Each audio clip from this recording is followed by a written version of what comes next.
देखिए हम लोग तो यूनिट समझ गए कि यूनिट्स क्या होते हैं, कि जिसकी लेंथ लिखा होता है आप मीटर लिख दो, एरिया लिखा हुआ है तो मीटर स्क्वायर लिख दो, वॉल्यूम लिखा होता है आप क्या लिखते हो, मीटर क्यूब लिख दोगे, दूसरा मास लिखा होता है आप केजी लिख दोगे, वेलोसिटी लिखा होता है मीटर्स पर सेकंड लिख दोगे, एक्सेलरेशन लिखा होता है मीटर पर सेकंड स्क्वायर लिख दोगे। तो ये बातें तो समझ में आ गई। ये डायमेंशंस क्या होते हैं, तो पहले मैं बता दूं, जो यूनिट्स आप लिख रहे हो ये किसी ना किसी चीज़ के मेजर यूनिट्स हैं, माने मेजरमेंट करने के बाद जो यूनिट्स नाम दिया गया है किस चीज़ का है, वो डायमेंशंस के, जैसे कि आपके मास के हो सकते हैं, लेंथ के हो सकते हैं, टाइम के हो सकते हैं।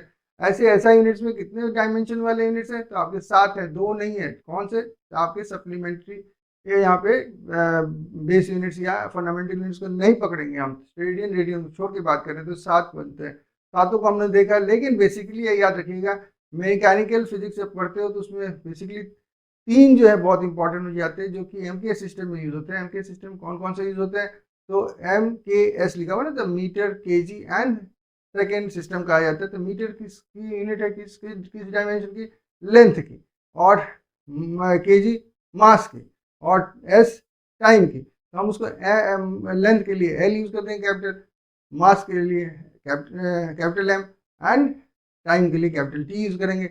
उसके अलावा आपके टेम्परेचर के लिए हम लोग के यूज कर लेते हैं या थीटा यूज कर लेते हैं, केल्विन का ही फॉर्म में लिख लेते हैं, या फिर हम लोग एम्पियर यूज कर लेते हैं करंट के लिए।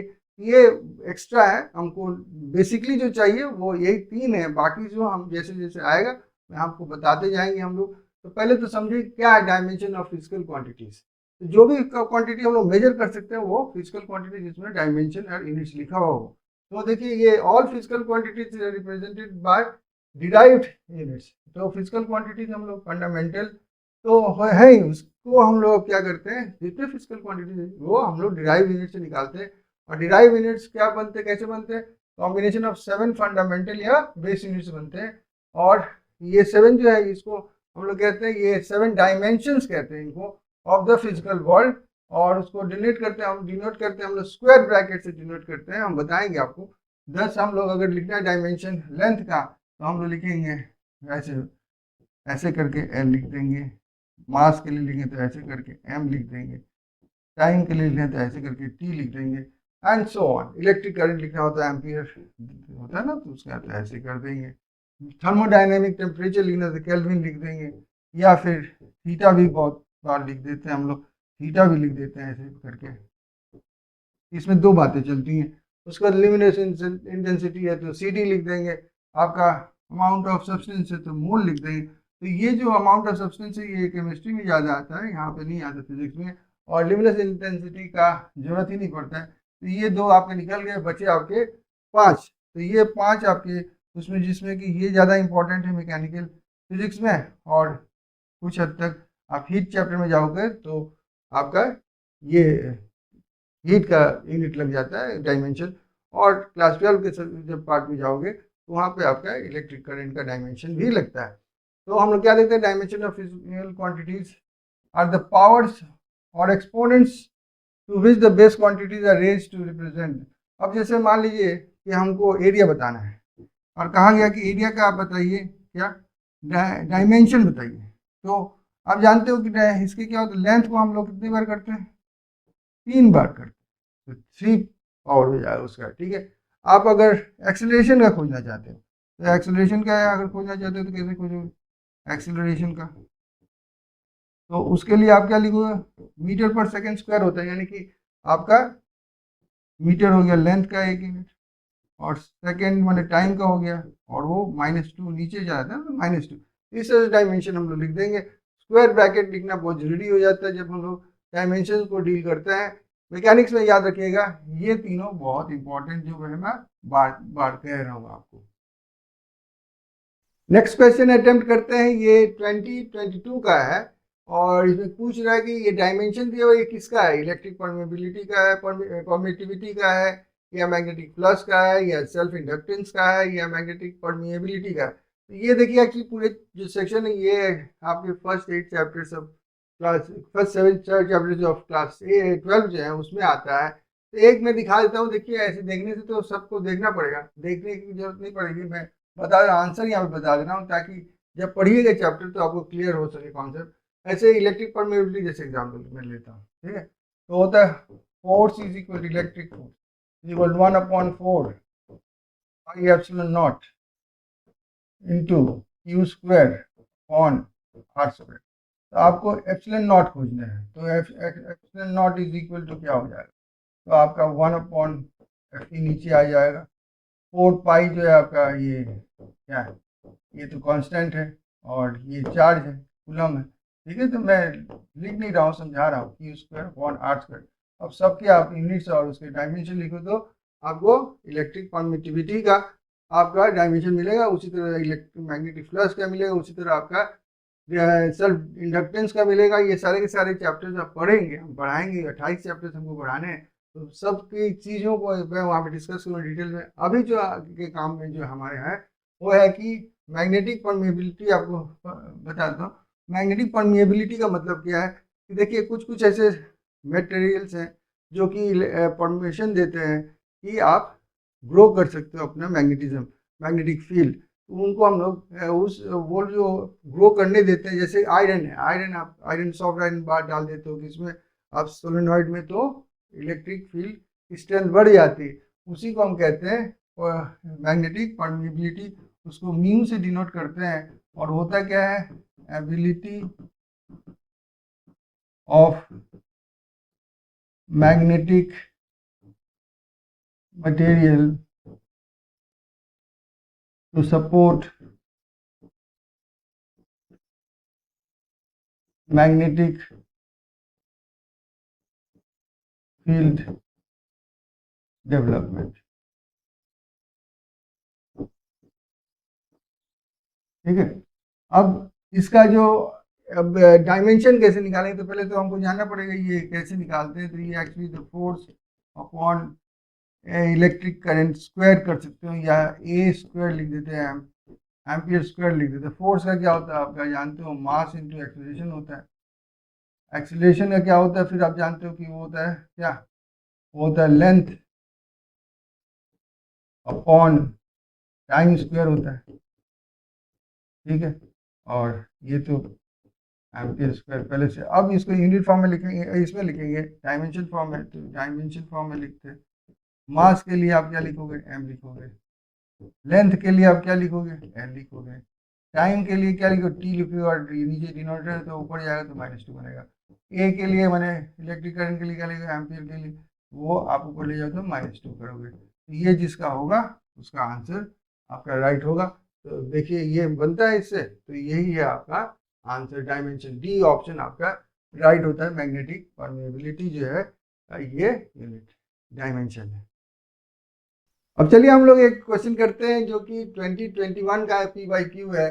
ये बोल रहा है कि if E and G respectively denote energy and gravitational constant, then E upon G has dimensions. आपको बताना है कौन सा इसमें डायमेंशन सूट करता है। तो पहले हम लोग सेपरेटली E एंड G का डायमेंशन निकालेंगे, फिर उनके रेशियो का डायमेंशन निकाल के देखेंगे किससे मैच करता है। तो पहले E क्या है, E एनर्जी है। एनर्जी का मतलब क्या होता है, एक तरह से वर्क। तो वर्क क्या होता है, एक्चुअली फोर्स इनटू डिस्प्लेसमेंट होता है, ठीक है।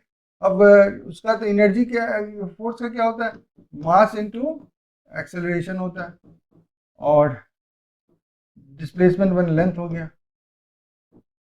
तो मास एक्सेलरेशन क्या होता है, लेंथ अपॉन टाइम स्क्वायर होता है, इनटू लेंथ हो गया। डायमेंशन के रूप में लिखेंगे तो शॉर्ट में लिखते हैं ना डायमेंशन, तो एम लिख देंगे यहाँ पे। लेंथ आपका कितना हो गया, स्क्वायर हो गया, एल स्क्वायर हो गया। अच्छा, और टाइम इक्वल में लिख दीजिएगा ऐसे -2 करके। तो ये हो गया आपका डायमेंशन ऑफ ई। हमको और क्या खोजना है, डायमेंशन ऑफ जी खोजना है। अब जी के लिए आपको जानना पड़ेगा कि एफ जो फोर्स होता है is equal to, gravitational force कहते हैं, is equal to G into mass, into mass होता है तो मास स्क्वायर में कर सकता हूँ, अपॉन आर स्क्वायर कर सकता हूँ, ठीक है ऐसे। अब इससे हमको जी मिलता है क्या, जी इज इक्वल टू, आप क्रॉस कीजिएगा तो F into R square upon M square, ठीक है। अब यहाँ पे एफ जो है वो तो मास इंटू एक्सीलरेशन है, जो कि मैं लिखा हूँ यहाँ पे। इसको लिख सकता हूँ मास इंटू एक्सीलरेशन के लिए लेंथ अपॉन टाइम स्क्वायर लिख सकता हूँ। और ये क्या आर स्क्वायर, ये भी लेंथ है तो लेंथ स्क्वायर फिर लिख देता हूँ, लेंथ स्क्वायर, ठीक है। और अपॉन क्या है, एम स्क्वायर, ये अपॉन मास स्क्वायर हो गया। अब आप देखोगे कि इसको हम ठीक से सिंप्लीफाई करें तो यहाँ पे ये एक मास कैंसिल होकर 1 हो जाएगा, यहाँ पे ये क्यूब हो जाएगा, तो हम लिख सकते हैं length cube upon mass power to 1 and time power to आपका 2। तो अगर इसको डायमेंशन में लिखना है जी का डायमेंशन अगर हमको लिखना हो तो क्या लिखेंगे, लिखेंगे मास ऊपर जाएगा तो m -1, उसके बाद लेंथ l 3 पावर, ठीक है। और उसके बाद आपका टाइम आपका हो जाएगा क्या, ऊपर जाना है ना, तो -2, गॉट इट। अब इसको हम रेशियो में देखते हैं, यहाँ पर क्या लिखना है रेशियो, ई अपॉन जी का रेशियो करके हमको इसका डायमेंशन खोजना है। डायमेंशन ऑफ ई दिया हुआ मुझे, m पावर टू 1 पकड़ लेते हैं, कुछ नहीं दिया हुआ तो 1 है, और l पावर टू 2 दिया हुआ है, और t पावर टू -2 दिया हुआ है, अपॉन इसका लिखते हैं, इसका लिखा हुआ है m power to -1, l power to 3 और t पावर टू -2। तो ये बनता है आपका m बेस हो गया, तो ये पावर जो नीचे से ऊपर जाए तो ये चेंज होगा साइन, तो 1 + 1 हो जाएगा यहाँ पे l 2 पर में, ये प्लस में यहाँ पे है, ये प्लस में है यहाँ पे, ठीक है, ये माइनस में था, सॉरी, ये माइनस में तो प्लस में गया, ये प्लस में है तो ये -3 कर देगा, ठीक है। और यहाँ पे 2 -2 है, ये जाएगा तो प्लस में हो जाएगा, +2 हो जाएगा, तो अल्टीमेटली ये बन जाएगा m पावर टू 2, ये -1 और ये t पावर टू 0। ये जो ऑप्शन आएगा वो आपका राइट ऑप्शन होगा। ये m2 तो है, तो ये लास्ट डी आपका देखिए यहाँ पे ये -1 है, यहाँ पे माइनस लिखा हुआ ना, ये -1 है, तो इससे मिलता है ये डी ऑप्शन आपका राइट ऑप्शन हो जाता है। चलते हैं अगला क्वेश्चन देखते हैं क्या कह रहा है। कह रहा है कि डायमेंशंस ऑफ स्ट्रेस बताइए क्या होगा। तो स्ट्रेस होता क्या है, पहले ना एक तरह से किसी कोई एरिया दिया हुआ आपको, कोई सब्सटेंस दिया हुआ, ऐसे सरफेस दिया हुआ आपको, इसके ऊपर कितना आप फोर्स डाल रहे हो, इसके एरिया के हिसाब से आपको बताना होगा कि कितना इस पर फोर्स डाल रहे हो आप, ठीक है। तो ये stress is equal to actually हो जाता है, उसके चलते प्रेशर के चलते ये चिपकेगा, मैंने स्विंग करेगा, वो दूसरी बात है, ये तो चैप्टर्स वाइज हम पढ़ेंगे। तो स्ट्रेस ऐसे जो है, स्ट्रेस इज इक्वल टू, इसको पुल भी कर सकते हैं, जरूरी नहीं है कि हमेशा हम प्रेस ही करेंगे। Stress is equal to force upon area हो गया। अब फोर्स के लिए हम क्या लिखते हैं, मास इनटू एक्सेलरेशन लिखते हैं अपॉन एरिया। अब मास के लिए क्या लिखोगे, m, एक्सेलरेशन की क्या, लेंथ पर सेकंड स्क्वायर, लेंथ पर सेकंड स्क्वायर, और एरिया के लिए क्या लिखोगे, l स्क्वायर। तो ये क्या बनता है स्ट्रेस का डायमेंशन, m अकेले है तो ये m पावर टू 1 ही रहेगा, ये जाएगा ऊपर तो l 1 -2 और t ऑलरेडी 2 है माइनस में, तो ये देगा m power to 1 l -1 and t -2। ये जो होगा वही स्ट्रेस का आपका यहाँ पे बनेगा, क्या -1 है कुछ, हाँ ये -1 है, तो सी ऑप्शन आपका राइट ऑप्शन हो जाता है इस तरह से। देखिए जनरली हम लोग जानते हैं कि एसआई यूनिट में 7 फंडामेंटल क्वांटिटीज हैं, और वो आप जानते हो कौन कौन से, लेकिन एजम्पशन तो कुछ भी किया जा सकता है। तो हम लोग एजम्पशन करके अगर करते हैं फंडामेंटल क्वांटिटीज, तो हम लोग क्या करते हैं, फंडामेंटल क्वांटिटी से कोई भी हम लोग क्वांटिटी में डिराइव क्वांटिटी निकालते हैं तो क्या करते हैं, कॉम्बिनेशन ऑफ द क्वांटिटीज करते हैं। कौन सा, फंडामेंटल क्वांटिटीज। तो जो भी हमको दिया जाएगा प्रोसेस वही करेंगे कि हम कंबाइन करके कोशिश करेंगे कि जो जिसका यूनिट खोजना फंडामेंटल क्वांटिटीज में डिराइव यूनिट कह सकते हैं, उसका हम लोग खोजेंगे from the fundamental physical quantities. पहले क्वेश्चन पढ़ते हैं। यहाँ पे जिस क्वेश्चन के बारे में हम एक्चुअली क्वेश्चन के बारे में बात कर रहे हैं, आपको 2021 का एक क्वेश्चन है। इसमें लिखा है a force F, acceleration a, time t are chosen as fundamental physical quantities. Find the dimension of energy. Energy का डायमेंशन खोजना है और कहा गया है आपसे कि ये इसके ऊपर डिपेंड करता है, ये डायमेंशन का खोजना है, लेकिन ये related with this fundamental quantities, physical quantities. जबकि एक्चुअली हम लोग वैसे नहीं देखते हैं। हम लोग जानते हैं कि फंडामेंटल क्वांटिटीज किसके लेते हैं, लेंथ के लेते हैं, मास के लेते हैं, टाइम के लेते हैं, हीट के माने टेम्परेचर का लेते हैं, या केल्विन में कहते हैं उसको, और या फिर करंट का लेते हैं, ल्यूमिनस इंटेंसिटी का लेते हैं, या क्वांटिटी ऑफ सब्सटेंस यानी कि मोल का लेते हैं, और कुछ नहीं लेते हैं। लेकिन यहाँ पे अजम्पशन लेके चलते हैं कि ये जो है ये डिपेंडेंट है ऑन आपका एफ के ऊपर, और किसके ऊपर, एक्सेलरेशन के ऊपर, और किसके ऊपर, टी के ऊपर। तो ये तो जरूरी नहीं है कि ये हमेशा एक पावर इसका, एक पावर इसका, एक पावर इसका। जैसे मान लीजिए आप जब एक्सेलरेशन खोजते हो तो एक्सेलरेशन आप फंडामेंटल क्वांटिटीज के बेस पर बनाते हो ना, कैसे, लेंथ अपॉन टाइम स्क्वायर करते हो,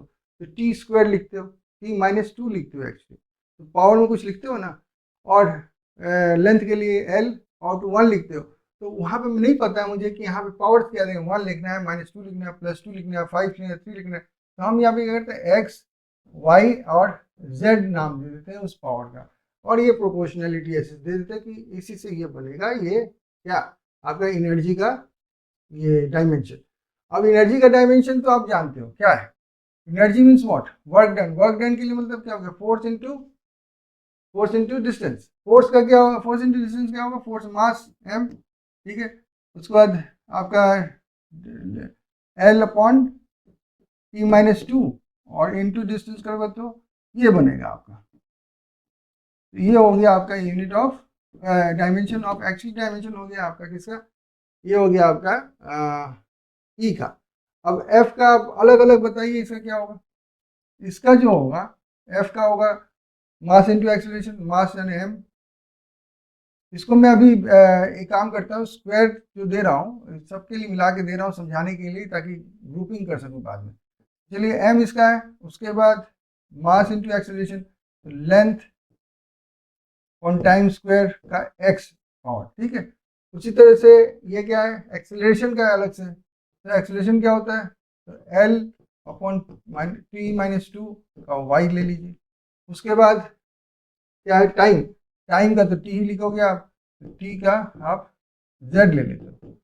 तो इससे आपको क्या मिलता है, यहाँ पे आपका आता है M naught, sorry M naught नहीं है, एम पावर टू 1, ठीक है, L power to 2, T power to -2, और इधर आपका हो जाता है, मैं खोल के लिख रहा हूँ पहले, M X L X T -2x, इधर हो जाए एल वाई, और यहाँ पे हो जाएगा आपका t -2y, और यहाँ पे t z।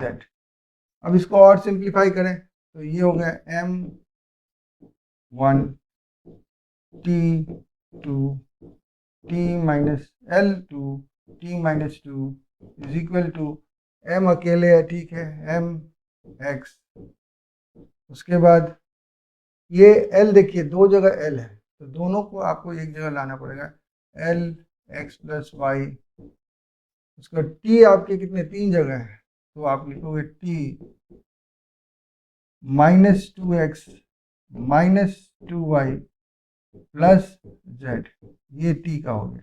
अब देखिए यहाँ पे कंपेयर करोगे तो आप देखोगे कि m1 = mx, m1 = mx आता है। इससे हमको पता चल गया x = 1, एक चीज मुझे मिल जाता है।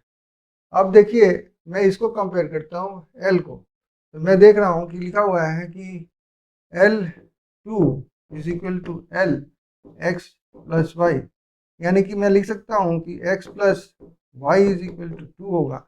और एक्स अभी तुरंत मुझे मिला है तो मैं उसको पुट कर सकता हूँ कि 1 plus Y is equal to 2 होगा, यानी कि Y is equal to 2 minus 1 होगा। तो वाई मुझे मिल जाता है वाई इज इक्वल टू 1। तो ये भी मुझे वाई का भी वैल्यू मिल गया। अब मैं क्या करता हूँ, अब टी का खोजता हूँ। ठीक है, टी का खोजता हूँ। टी का कैसे खोजूंगा, तो टी यहाँ पे लिखा हुआ है टी माइनस 2, तो मैं लिख सकता हूँ T minus 2x minus 2y plus Z is equal to T minus 2, यानी कि मैं लिख सकता हूँ -2x -2y plus Z is equal to -2। अब मुझे x एंड y का वैल्यू पता है मुझे, ठीक है, तो मैं लिख सकता हूँ यहाँ पे क्या -2 into 1 plus Z is equal to -2, इस तरह से लिख सकता हूँ। अब ये -2 क्या होगा, -4 हो गया, -4 होगा, उधर जाएगा तो वो +4 बनेगा, यानी कि यहाँ पे माइनस 2 -2, ये दोनों सही मैं कह रहा हूँ ना, माइनस यहाँ पे 2, यहाँ पे -2 और यहाँ पे प्लस, ठीक। तो ये बन जाता है आपका यहाँ पे -2 है तो ये +4 हो जाएंगे जाके उधर, तो +4 -2 इज इक्वल टू 2। तो मुझे z इज इक्वल टू 2 मिल गया। तो ये सारे के सारे मिल गए। अब मैं क्या करूँगा, इनका वैल्यूज अब यहाँ पे पावर्स लिखूंगा। पावर्स कैसे लिखूंगा, मैं लिखूंगा f जो है उसके ऊपर x है, x मैंने पावर 1 है, ठीक है, और a जो है उसके ऊपर y है, वहाँ पर भी 1 होगा, और आपका z जो है उसका वैल्यू 2 है, तो आपका t का 2 होगा। ऐसे इसको लिखने का तरीका ऐसे नहीं होता है, आप ऐसे लिख दो, dimensions of E is equal to f power to 1 लिखने की जरूरत नहीं है, a पावर टू 1 लिखने की जरूरत नहीं है, और t पावर टू 2 ऐसे लिख दीजिए, और ये आपका आंसर आएगा। जो चॉइस आपका सही बैठता है उसको आप टिक कर दीजिए। मेरे हिसाब से तो 1 नंबर जो है आंसर राइट दिखता है यहाँ पे, यही हमारा चॉइस होगा। चलिए इस क्वेश्चन को देखते हैं क्या है क्वेश्चन। क्वेश्चन कह रहा है physical quantity of dimension of length that can be formed out of c, g and e squared upon 4 pi epsilon naught, जहाँ की आपका c जो है वेलोसिटी ऑफ लाइट है, g जो है ये यूनिवर्सल कांस्टेंट ऑफ ग्रेविटी है और ग्रेविटेशन है, और e जो है चार्ज यहाँ पे है। तो एक एक को मैं बताता हूँ। c जो है उसका डायमेंशन, c मतलब वेलोसिटी हो गया, उसका डायमेंशन आपका जो बनेगा c का, वो बनेगा आपका क्या, मीटर पर सेकेंड, यानी कि आपका लेंथ का और ऑन टाइम, ठीक है, ऐसे बनेगा। दूसरा है आपका जी। जी आप जानते हो क्या होता है, gravitational force is equal to G into mass 1 into mass 2, यानी कि m स्क्वायर कर सकते हैं अपॉन r स्क्वायर। जी खोजना है तो हो जाएगा क्या, जी इज इक्वल टू आपका हो जाएगा, जी का डायमेंशन खोज रहा हूं मैं, जी हो जाएगा एफ, एफ का मतलब हो गया मास इंटू एक्सेलरेशन, एक्सेलरेशन मैंने हो गया एल अपॉन टी माइनस 2, ठीक है, एल अपॉन टी स्क्वायर। उसके बाद ये तो फोर्स हो गया, उसके बाद आपका क्या यहाँ से क्रॉस करके क्या आपको किया था, मैं जी करके दिखाया था मैं, वो रेडियस हो जाएगा, तो radius square, sorry mass square, तो वो एम आपका रेडियस स्क्वायर होगा आपका। यहाँ से ये तो फोर्स हो गया, फोर्स के बाद में उधर आपका रेडियस स्क्वायर गया, तो आपका एल स्क्वायर बढ़ा, और अपॉन आपका यहाँ पर या मास आएगा, तो मास स्क्वायर नीचे में आ गया। तो ये आपका डायमेंशन में पूरा नहीं कर रहा हूँ, उसको यूज कर लूंगा यहाँ। और उसके बाद आपका बचता है ई स्क्वायर अपॉन 4 एप्सिलॉन नॉट। इसको क्या सिंप्लीफाई कर दूँ आपके लिए, तो कर देता हूँ। ये हो जाएगा आपका m और 2-1, और ये l क्यूब t माइनस 2, ठीक है। बात समझ में आ रही है मैं क्या कह रहा हूँ, देखिए ये जो होता है आपका f इज इक्वल टू जी और m स्क्वायर कर दे रहा हूँ, m1 इंटू m2 नहीं करके सेम मास ले लेता हूँ, तो ऐसे कर देता हूँ, तो जी खोजना मुझे, तो G is equal to F R square upon M square. और देखिए तो एफ का आपका जो है ये है, ठीक है, आर स्क्वायर के लिए ये है और एम स्क्वायर के लिए ये है आपका ये। इस तरह से मैंने निकाला। नेक्स्ट हम लोग क्या करते हैं कि ये खोजते हैं, ये इलेक्ट्रिकल फोर्स है, तो F E is equal to actually होता है आपका 1/4 epsilon naught E square upon R square. मुझे खोजना है इसको, तो इसको मैं क्या करूँगा, ऐसे कर दूंगा कि ई स्क्वायर अपॉन 4 एप्सिलॉन नॉट ऐसे, ठीक है। इसका डायमेंशन जो होगा हमें क्या मिलेगा, वो आर स्क्वायर इधर जाएगा ना, और कुछ नहीं जाएगा। देखिए यहाँ पे, तो यहाँ पे फोर्स, तो mass into acceleration L T minus 2 हुआ, और ये 2 ऊपर गया तो ये 3 हो जाएगा। तो डायमेंशन इसका ये आर है, तो लेंथ है, तो स्क्वायर और जाएगा, पहले से एल था वहाँ पे। ये हो गया डायमेंशन का, तीनों के डायमेंशन, ये एक डायमेंशन, ये एक डायमेंशन और ये एक डायमेंशन हमको मिल गया। अब कह रहा है कि आपको किसको करना है, फिजिकल क्वांटिटी ऑफ लेंथ लेना है, जिसको रिलेट करना है इनको फंडामेंटल क्वांटिटीज मानकर। तो मैं एल लिखूंगा, ठीक है, विल बी फंडामेंटल क्वांटिटीज क्या क्या लिया हुआ, इसको आप रेशियो एज प्रोपोर्शनल टू लिखें। कांस्टेंट जो आता है ना, इंटू कांस्टेंट आएगा, कांस्टेंट को हम छोड़ देते हैं, ऐसे भी लिख सकते हैं, इक्वल साइन भी दे सकते हो आप।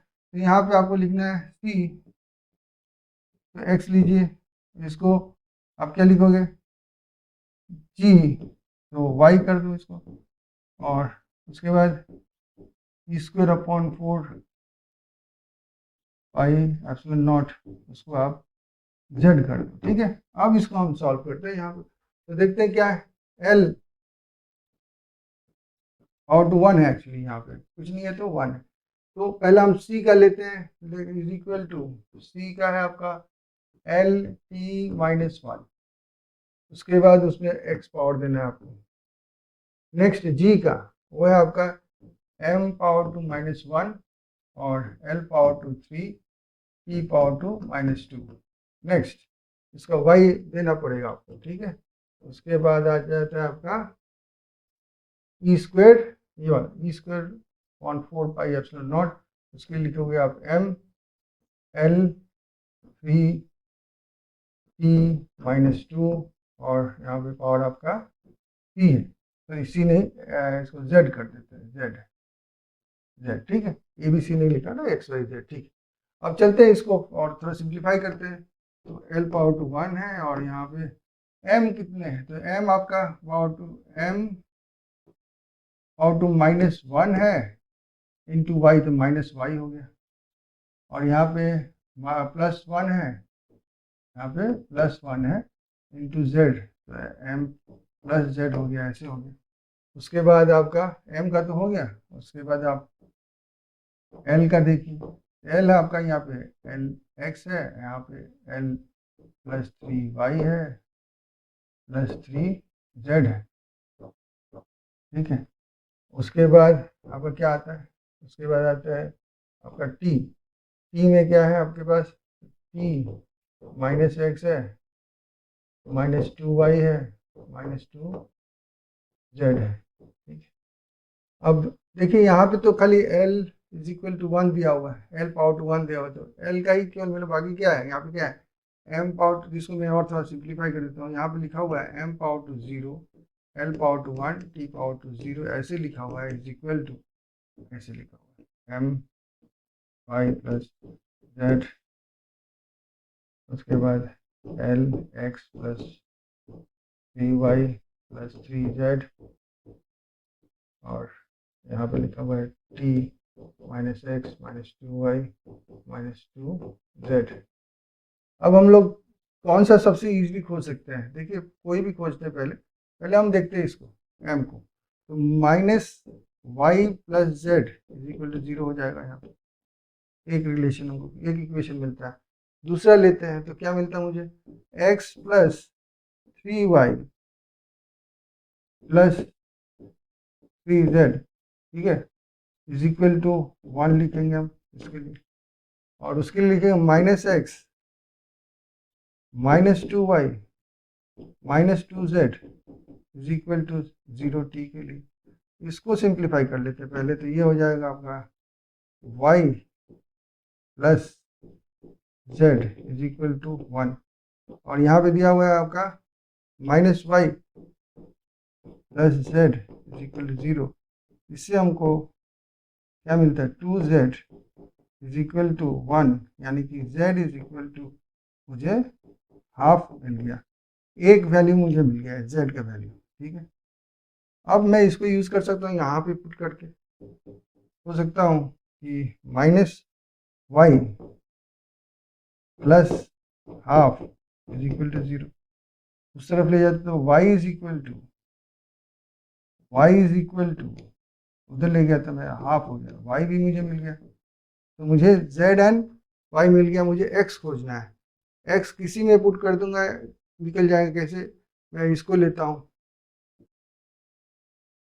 यहाँ पे लिखा हुआ है -x, -2 कॉमन ले लेता हूँ, y plus z is equal to 0 लिखा हुआ है, -x -2 y, x plus y कितना होता है, y प्लस z कितना 1 होता है, इंटू 1 इज इक्वल टू 0, यानी कि उधर ले जाऊंगा तो x इज इक्वल टू -2 आता है, x इज इक्वल टू -2 आता है। ठीक है, अब मैं इसको पुट करूंगा यहाँ पे, कहाँ पर, यहाँ पर, तो L प्रोपोर्शनल या इक्वल टू P, x के लिए क्या लिखूंगा 2, ये x is equal to -2, sorry ये -2, क्या -2, x इज इक्वल टू -2, तो यहाँ पे -2 लिखूंगा मैं।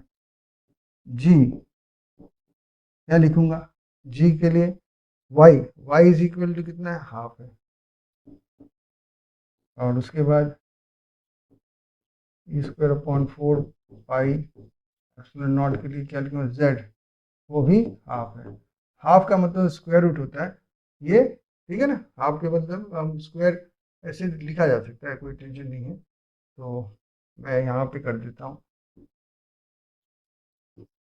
ठीक है, इस जगह पे, तो जगह की शॉर्टेज हो गई, क्या करें, तो यहाँ पे देखिए क्या लिखा हुआ है, ये -2 है ना, तो 1/c² हो जाएगा, क्या हो जाएगा, ये L is equal to 1/c², यहाँ पे देखिए ब्रैकेट्स नहीं लिखा है, यहाँ पे c² मैं लिख देता हूँ, ब्रैकेट में भी लिखा जा सकता है इसको, लेकिन यहाँ ब्रैकेट्स नहीं यूज हुआ था, मैं उसको छोड़ देता हूँ।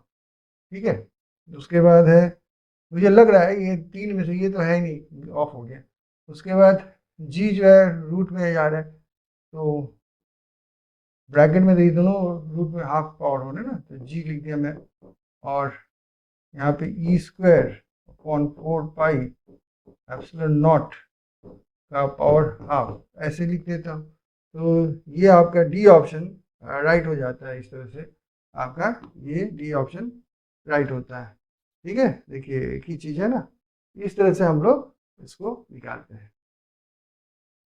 अब अगला क्वेश्चन देखते हैं, ये भी आपका प्रीवियस क्वेश्चन के जैसा ही है, क्या है, Planck's constant h, speed of light, Planck's constant आपको मिलेगा ये एनर्जी में, जहाँ फोटोन की एनर्जी हम निकालते हैं फोटो इलेक्ट्रिक इफेक्ट में। Speed of light in vacuum, Newton's gravitational constant हमने डिस्कस किया, वही है। थ्री फंडामेंटल कांस्टेंट्स लेना, which of the following combination of these has the dimension of length के साथ उसको रिलेट करना है। करते हैं, पहले एच बताते हैं आपके डायमेंशन क्या होता है। एच कैसे निकालेंगे, तो energy is equal to H nu होता है, ठीक है, तो उससे हमको एच इज इक्वल टू यानी एनर्जी अपॉन न्यू निकलेगा। तो हम कैसे निकालेंगे डायमेंशन ऑफ एच, तो एच इज इक्वल एनर्जी क्या होता है, ये फोर्स इंटू डिस्टेंस कह सकते हैं। फोर्स का क्या होता है, mass into acceleration, acceleration L into t-2, और एक और एल से मल्टीप्लाई करो तो स्क्वायर होगा, और यहाँ पर जो है ये न्यू है, तो ये होता है पर यूनिट टाइम, यानी कि हर्ट्ज जो कहते हैं जिसको, तो फ्रीक्वेंसी के लिए, तो ये t⁻2-1 होगा। तो यहाँ पे h जो है एक्चुअली ये ऊपर जाएगा तो प्लस हो जाएगा, तो ये होगा mL2t-1 हो जाएगा, ये इसका डायमेंशन बनेगा। t का डायमेंशन आप जानते हो क्या होगा, t तो क्या है, ये वेलोसिटी है, तो वेलोसिटी का डायमेंशन क्या होता है आपका, तो होता है आपका लेंथ अपॉन टाइम, तो ये हो गया। और ग्रेविटेशनल कांस्टेंट, तो ग्रेविटेशनल कांस्टेंट आप जानते हो कि क्या होता है, तो g इज इक्वल टू आपका f into R square upon M square होता है, ऐसे इसको समझ लो। तो इसका डायमेंशन आप क्या निकालोगे, इसका डायमेंशन निकालोगे आप g, फोर्स के लिए आप लिखोगे क्या, तो mass into length upon time square होता है, तो उसको -2 कर दिया मैं। अब यहाँ पे लेंथ स्क्वायर और मल्टीप्लाई होगा तो क्यूब हो जाएगा, यहाँ पे मास या -2 हो जाएगा, तो ये +1 ऑलरेडी, तो यहाँ पे -1 हो जाएगा, तो ये आपका बन जाएगा डायमेंशन फॉर जी। अब आपको क्या करना है, लेंथ के साथ में इनका रिलेशन करना है, तो लेंथ ले लिया मैंने, ठीक है, और रिलेशन किससे करना है, तो पहले h से करना है और फिर c से करना है, फिर g से करना है, और उनके पावर्स को दे देते हैं हम, यहाँ पे लिख देते a, यहाँ पे लिख देते b, यहाँ पे लिख देते c, और फिर इसको सॉल्व करते हैं। अब l का डायमेंशन हम पूरा कैसे लिख सकते हैं, अगर फंडामेंटल यूनिट्स में लिखना चाहे तो m नॉट, एल नॉट नहीं है, एल पावर टू 1 है, एल पावर 1 है ना, L power to 1 T power to naught is equal to, आप h के लिए क्या लिखोगे, h के लिखोगे m एल स्क्वायर टी -1, और उसका पावर कितना है, power to whole power a है। उसके बाद आप लेते हो c का, तो c आपका कितना है, एल टी -1, इसका पावर क्या लोगे b, ठीक है। उसके बाद नेक्स्ट आप लोगे g का डायमेंशन, तो g का डायमेंशन आपका है m -1 l और 3 t -2, और उसका होल पावर कितना होगा c। अब इसको ब्रेकअप करते हैं पहले m l और t के रूप में, यहाँ पे होगा m nought l1 t nought is equal to, m का पहले लिखता हूँ, तो m पावर टू, यहाँ पे 1 है ऑलरेडी, तो m पावर टू 1 a माने a, यहाँ पे कुछ नहीं है, यहाँ पे होगा -c, ठीक है, ये हो गया m का -c, ठीक है, यहाँ तक तो समझ में आ गई आपको। नेक्स्ट l का लेते हैं, l2a, यहाँ पे +b, यहाँ पे +3c। नेक्स्ट t का लेते हैं, t यहाँ पे क्या है, t -1 है तो -a, यहाँ पे -b, यहाँ पे -2c, ये t बना।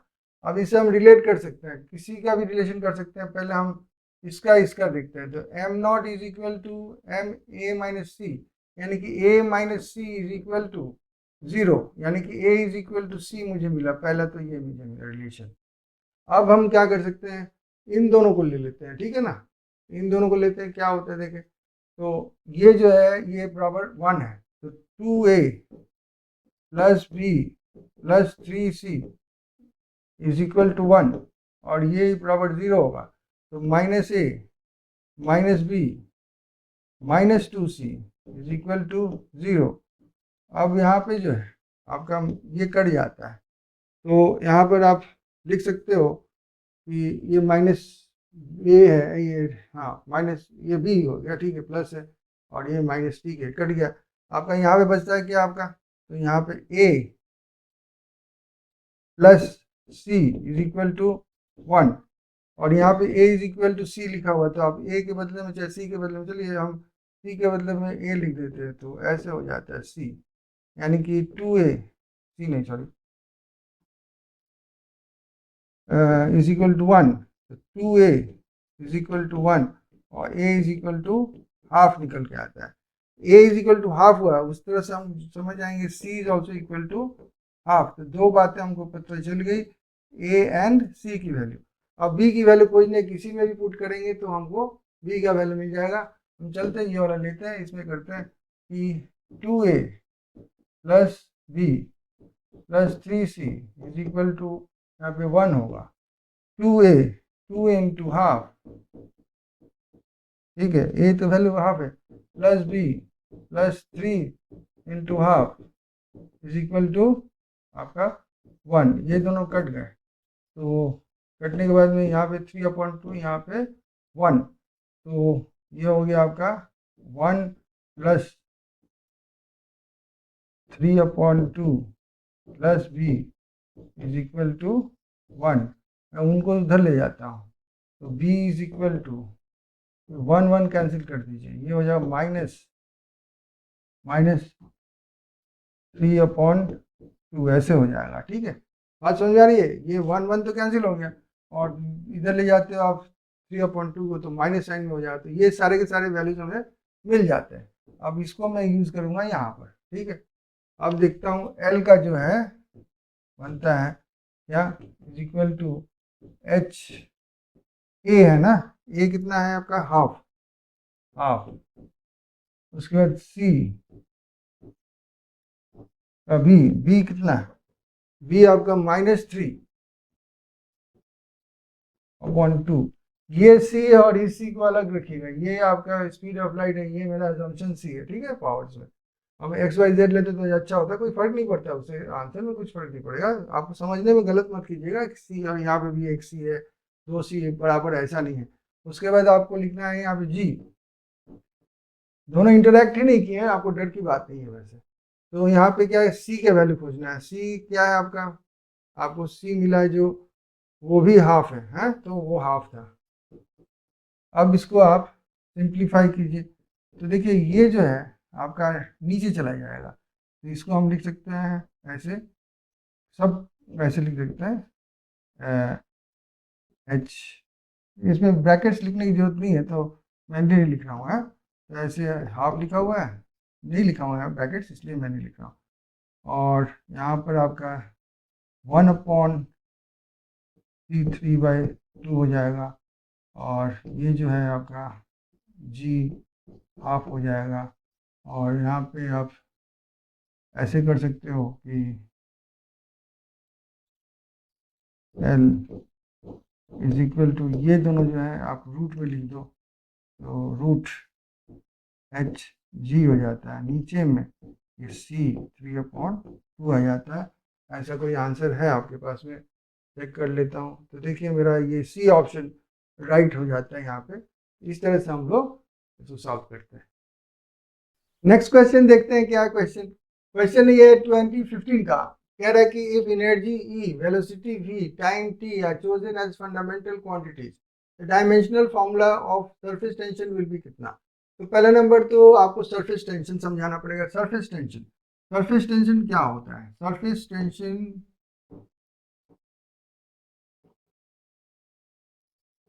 Is equal to force applied upon the length. ठीक है, ऐसे होता है। तो इसका यूनिट क्या बनेगा, तो एस टी लिख देता हूँ शॉर्ट में। इसका क्या बनेगा, इसका बनेगा आपका फोर्स का क्या हुआ, m/l/t-1, अभी तक तो याद हो गया होगा आपको, और अपॉन एल कर दोगे तो ये कैंसिल हो जाए, तो इसका बना एस टी, डायमेंशन हो गया m/t-2। अभी लिखता हूँ, एल छोड़ देता हूँ, एल नॉट कर देता हूँ, मैंने तो बाद में कर दूंगा। उसके बाद आप वेलोसिटी का आप जानते हो, वेलोसिटी का कर दूँ क्या, तो वेलोसिटी का आप जानते हो कि l/t-1 होता है। उसके बाद क्या, एनर्जी का चाहिए, एनर्जी का क्या होता है, फोर्स इंटू डिस्टेंस। ठीक है, तो फोर्स m/l/t-2, और डिस्टेंस एक है तो स्क्वायर हो जाएगा। ये हो गया आपका डायमेंशन ऑफ ई। ठीक है, और फिर फाइनली टाइम, तो टाइम का तो आप जानते हो क्या लिखना है, टी लिखना है। तो चलिए हम लिखते हैं, क्या करना हमको रिलेट करना है एस टी को, यानी सरफेस टेंशन को, इसके डायमेंशंस को खोजना है विथ रिस्पेक्ट टू इसका, ये फंडामेंटल डायमेंशन है ई, उसके बाद वी एंड टी।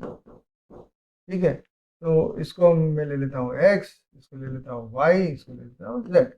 अब हम डायमेंशंस को लिखते हैं, तो एस टी का क्या है, एस टी का है आपका m/t-1, m/t-1 2। ठीक है, इज इक्वल टू ई का क्या है, ई का है m/l²t-2। ठीक है, v का क्या है, तो v का है आपका l/t-1, और आपका टाइम का, तो टाइम का t z। अब इसको सिंप्लीफाई करें तो क्या होगा, यहाँ पर एम 1 है, एल 0 है और टी -2 है किसका, एस टी का, इज इक्वल टू, सबका अलग अलग करते हैं। यहाँ पे तो एम एक ही जगह है, तो ये जगह एम और पावर्स यहाँ पे देने बाकी है, छूट गया है एक्स वाई, ठीक है, और रिजल्ट तो दिया हुआ है। तो यहाँ पे एम एक्स क्या होगा, एम एक्स, ठीक है, हो गया, और नहीं है। एल का लिखते हैं, एल 2x प्लस वाई, ठीक है, ये हो गया एल का। टी का होगा T -2x -1y plus Z, ये हो गया टी का।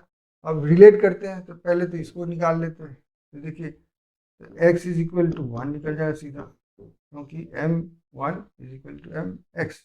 उसके बाद इन दोनों को निकालते हैं, तो क्या है, तो दिस इज इक्वल टू 0 होगा, तो 2x plus Y is equal to 0, X आपको पता है, तो 2 plus Y is equal to 0, इससे आपको मिलता है y इज इक्वल टू -2, तो ये मिल गया।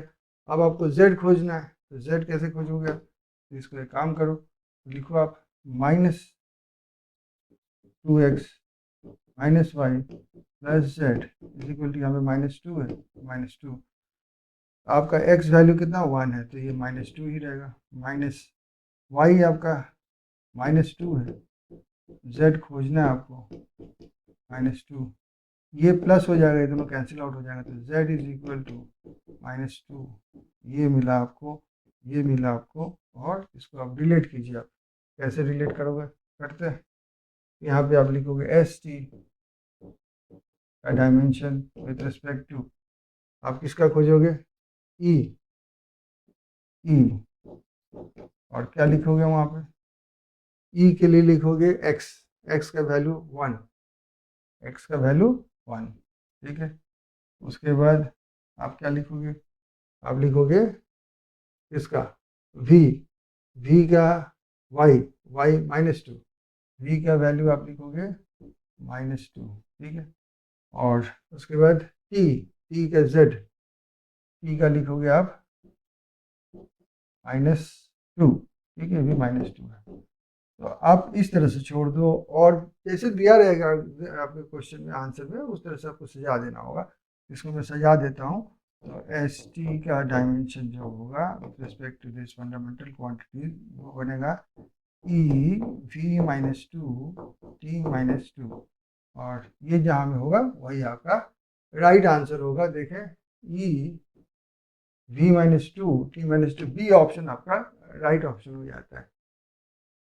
चलिए अगला क्वेश्चन देखते हैं। अगला क्वेश्चन क्या है, तो अगला क्वेश्चन कह रहा है कि if dimensions of critical velocity, आप क्रिटिकल वेलोसिटी कहिए या सिंपली वेलोसिटी कहिए, एक ही बात होती है, ठीक है।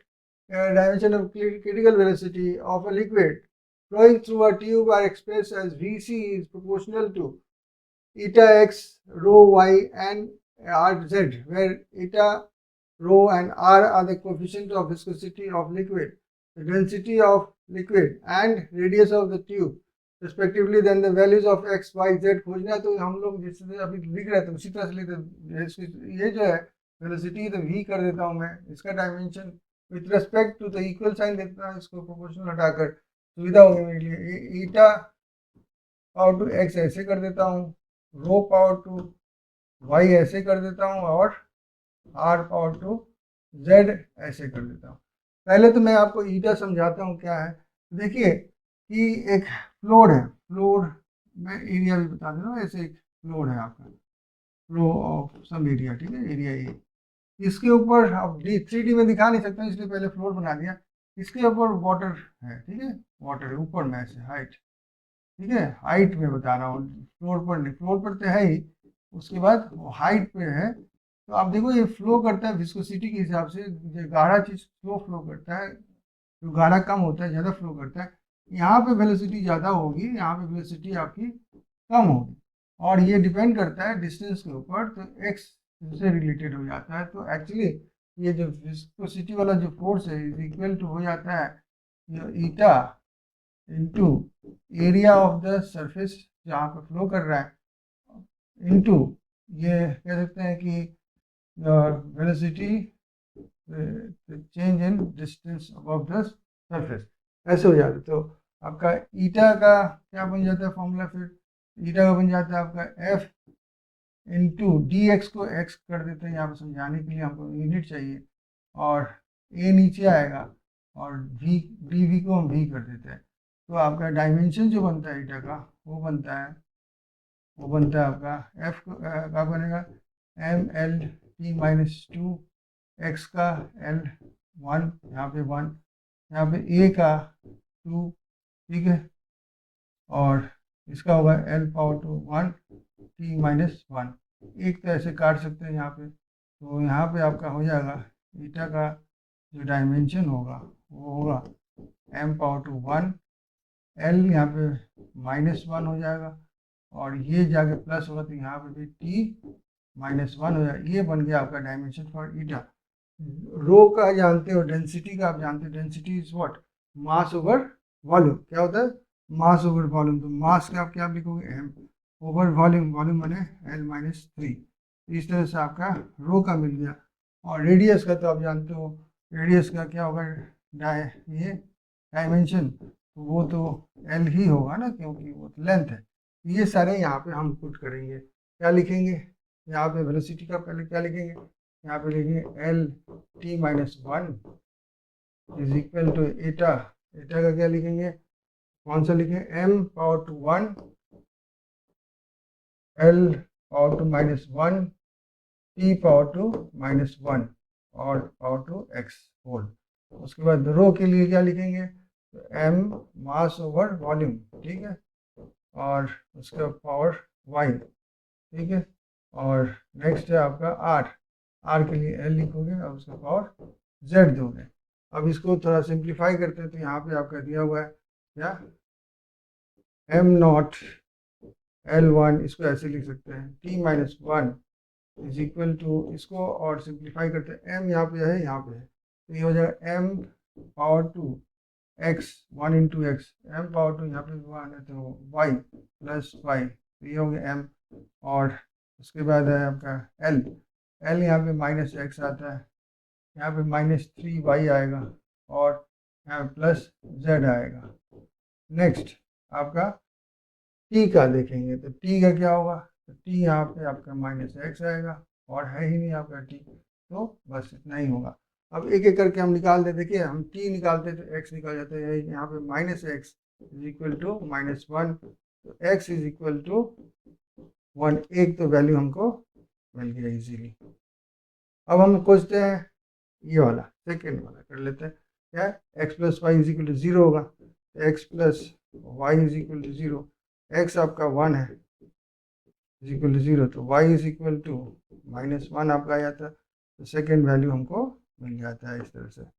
थर्ड वैल्यू z खोजना है, तो z इसी से मिल सकता है, और किसी से मिलने की गुंजाइश है नहीं, इसको करते हैं, तो इसमें होगा -x -3y plus z is equal to आपका इज इक्वल टू +1, ठीक है, यहाँ पे l का है ना ये रिलेशन, तो ये हो जाएगा +1। तो आप x वैल्यू पुट कीजिए तो -1 हो जाएगा, -3 इंटू ये -1 है तो प्लस हो जाएगा ये 3, ठीक है, plus z is equal to 1। अब ये -2 +2 हो जाएगा, उधर जाएगा तो -2 कहलाएगा, तो z इज इक्वल टू -2 + 1, यानी कि z इज इक्वल टू -1। ये आंसर आपका z के लिए है। अब इन सब रिलेशंस को हम पुट कर सकते हैं और खोज सकते हैं इसका v का आपका डायमेंशंस। तो यहाँ पे डायमेंशंस खोजने के लिए नहीं कहा है, यहाँ पे एक्स वाई जेड ही कहा था खोजने के लिए, तो मैं तो एक्स वाई जेड खोज दिया हूँ, तो ये खोजने की जरूरत है नहीं, लेकिन मैं लिख देता हूँ, लिखता मैं ऐसे, एक्स क्या है आपका, x1 है, अच्छा, उसके बाद रो y कितना है, -1 है, और उसके बाद r z कितना है, तो वो -1 है, यानी कि आपका आंसर क्या हो गया, 1, -1, -1, ये आंसर आपका है। ये पावर x y z का है, x वाई जेड का पावर्स। ठीक है, मैं वही यहाँ पे सजा के लिखा हूँ। अब देखूँ कौन सा बैठता है यहाँ पे। मेरे हिसाब से बी ऑप्शन राइट हो जाता है, तो हमारा बी ऑप्शन हम कर सकते हैं राइट। अब चलते हैं, अगला क्वेश्चन ये है आपका 2014 का। इसमें कह रहा है if force velocity and time are taken as fundamental unit find the dimension of mass. यहाँ पे डायरेक्टली मैं कर रहा हूँ क्योंकि ये सारा चीज आप जानते हो, मास का डायमेंशन खोजना है। फोर्स के एक्स मान लेता हूँ, वेलोसिटी के उसको वाई मान लेता हूँ, और टाइम के रेस्पेक्ट में तो उसको मैं जेड मान लेता हूँ। ठीक है, अब आप डायमेंशंस लिखते हैं तो इसको लिखोगे आप क्या, इसको लिखोगे m1 l0 t0, इसका होगा डायमेंशंस। फंडामेंटल डायमेंशंस तो हम बताए मैकेनिकल फिजिक्स में, मैकेनिक्स में इतना ही आता है, तीन के ही काम करते हैं हम। अब चलिए इसको लिखते हैं, क्या लिखेंगे इसको फोर्स के लिए, तो मास टू एक्सेलरेशन ये लिखेंगे। वेलोसिटी के लिए क्या लिखोगे, डिस्टेंस अपॉन टाइम लिखोगे, तो ऐसे लिखोगे। और टाइम का तो आप ही लिखोगे, यहाँ पे y और z देना ना भूलें। अब इसको फिर हम लोग सिंप्लीफाई करते हैं। m power to 1 l power to 0 and t power to 0 is equal to m, यहाँ पे पूरा कलेक्ट करते हैं एक जगह, तो m पावर टू x हुआ, और कहीं m नहीं है तो खत्म हो गया। l कलेक्ट करते हैं तो l power to x plus l power to y, दो होते हैं, और थर्ड जो है आपका t, तो t तीनों में है, तो यहाँ पे होगा t power to minus X minus 1y and plus z। इस तरह से हम खोजेंगे। तो पहला हम खोज लेते हैं, x इज इक्वल टू 1 हो जाता है, x इज इक्वल टू 1, एक आंसर तो मिल गया। तो फिर इनसे हम खोज लेते हैं कि x plus Y is equal to 0 है, तो y is equal to minus X होगा, यानी कि y इज इक्वल टू -1 हो जाता है। तो ये y भी मिल गया मुझे। अब मुझे z खोजना है, तो मुझे इसका सहारा लेना पड़ेगा, तो इसका सहारा लेते हैं हम। तो क्या है, -2x minus Y plus Z is equal to 0 दिया हुआ है। x एंड y वैल्यू खोज चुके हैं हम, कितना, ये 1 है, तो ये -2 लिखेंगे यहाँ पे। यहाँ पे -1 है तो माइनस माइनस प्लस हो जाएगा, +1 plus Z is equal to 0, तो जेड इज इक्वल टू, यहाँ पे -1 हो गया, यहाँ पे आके ये उधर जाएगा, +1 हो जाएगा। ये -2 है और +1 तो -1 को उस तरफ ले गए तो +1 हो गया। तो इस तरह से आपको रिलेशंस मिल गए। अब इसी को हम यहाँ पे पुट कर देते हैं, लिखेंगे dimension of mass is equal to क्या। अब देखिए इस तरह से रिलेट कर देंगे, ऐसे तो हम ब्रैकेट एक ही बनाते हैं थोड़ा सा, f power to x, x कितना है 1, नहीं लिखने की जरूरत है, तो v का क्या है y, y है -1, तो इसका तो लिखना पड़ेगा। ठीक है, और t का z का कितना है वैल्यू 1, तो ये बनता है। तो ये जिसके पास होगा वो मेरा ऑप्शन है। तो यहाँ पे देखिए आप, डी ऑप्शन आपका यहाँ पे बैठता है कि f v-1 एंड t 1 लिखते नहीं है, छोड़ देते हैं, तो ठीक है। हम तो f में नहीं लिखे तो उसमें लिख दिए समझाने के लिए।